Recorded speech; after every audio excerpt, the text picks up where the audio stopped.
Advocate Santhosh Kumar Thiruvithamkoor Devaswom ബോർഡിന്റെ പുതിയ അംഗമാകും. ഔദ്യോഗിക പ്രഖ്യാപനം ഇന്ന് റിട്ടേണിംഗ് ഓഫീസർ നടത്തും.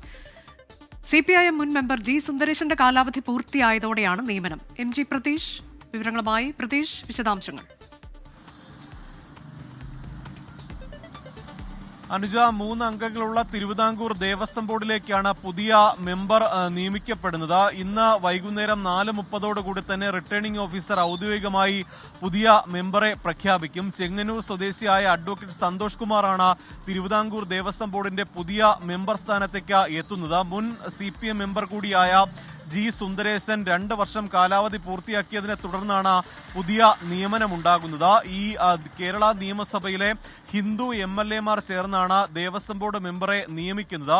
നിലവിൽ ഭരണകക്ഷിയായ CPM-ന് ഭൂരിപക്ഷം ഉള്ളതുകൊണ്ട് തന്നെ എതിരില്ലാതെയാണ് സന്തോഷ് കുമാറിനെ തിരഞ്ഞെടുക്കുന്നത്. ഈ ഗവർണറുടെ നിർദ്ദേശപ്രകാരമുള്ള പ്രത്യേക ഒരു പാനലുണ്ട്. ആ പാനലിലുള്ള റിട്ടേണിംഗ് ഓഫീസറാണ് ഈ ഔദ്യോഗികമായി മെമ്പർ സ്ഥാനത്തേക്ക് പരിഗണിക്കപ്പെടുന്ന സന്തോഷ് കുമാറിന്റെ പേര് പ്രഖ്യാപിക്കുന്നത്. റിട്ടേണിംഗ് ഓഫീസർ ഇന്ന് വൈകിട്ടോടുകൂടി തന്നെ ഔദ്യോഗികമായി പേര് പ്രഖ്യാപിക്കും. അതോടുകൂടി തന്നെ ഈ ദേവസ്വം ബോർഡ് മെമ്പറായി സന്തോഷ് കുമാർ നിയമിതനാകും. ദേവസ്വം ബോർഡ് പ്രസിഡന്റ് PS പ്രശാന്തും ഒപ്പം CPI അംഗമായ അഡ്വക്കേറ്റ് അജികുമാറുമാണ് മറ്റ് 2 അംഗങ്ങൾ. ആ സമിതിയിലേക്കാണ് പുതിയ ഒരു അംഗമായി സന്തോഷ് കുമാർ ചുമതലയേൽക്കുന്നത്. അനുജ, ശരി. MG പ്രതീഷാണ് വിവരങ്ങൾ നൽകിയത്.